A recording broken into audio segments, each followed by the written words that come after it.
Tender വ്യവസ്ഥകളിൽ SRITക്ക് അനുകൂലമായി കെ-ഫോൺ മാറ്റം വരുത്തിയതായി ആരോപണം. ഹാർഡ്വെയർ, സോഫ്റ്റ്വെയർ സേവനങ്ങൾ ലഭ്യമാക്കാനുള്ള സർവീസ് പ്രൊവൈഡർ ആക്കണമെങ്കിൽ SRITയുടെ സോഫ്റ്റ്വെയർ ഉപയോഗിക്കണമെന്നാണ് കെ-ഫോണിന്റെ പുതിയ ടെൻഡർ മാനദണ്ഡം.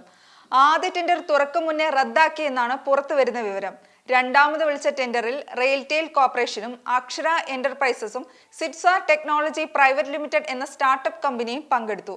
കൺസോർഷ്യം പങ്കാളിയായ SRITക്ക് നേരിട്ട് പങ്കെടുക്കാൻ കഴിയില്ലെന്നിരിക്കെ 2 തവണയാണ് ഹാർഡ്വെയർ സോഫ്റ്റ്വെയർ പങ്കാളിയെ കണ്ടെത്താനുള്ള ടെൻഡർ നടപടികൾ കെ-ഫോൺ വേണ്ടെന്ന് വെച്ചത്. ഇത് 3-ാം തവണയാണ് IASPയെ കണ്ടെത്താൻ കെ-ഫോൺ ടെൻഡർ വിളിക്കുന്നത്. ഇതിൽ റെയിൽടെലിന്റെ കേരളത്തിലെ MSP എന്ന നിലയിലായിരുന്നു SRITയുടെ പങ്കാളിത്തം.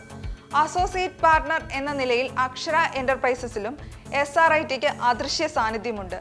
എല്ലാം മറികടന്ന് സിറ്റ്സ ടെക്നോളജി പ്രൈവറ്റ് ലിമിറ്റഡ് എന്ന സ്റ്റാർട്ടപ്പ് കമ്പനിക്ക് ടെൻഡർ കിട്ടിയതോടെ കഥ മാറി എന്നാണ് പുറത്തുവരുന്ന വിവരം.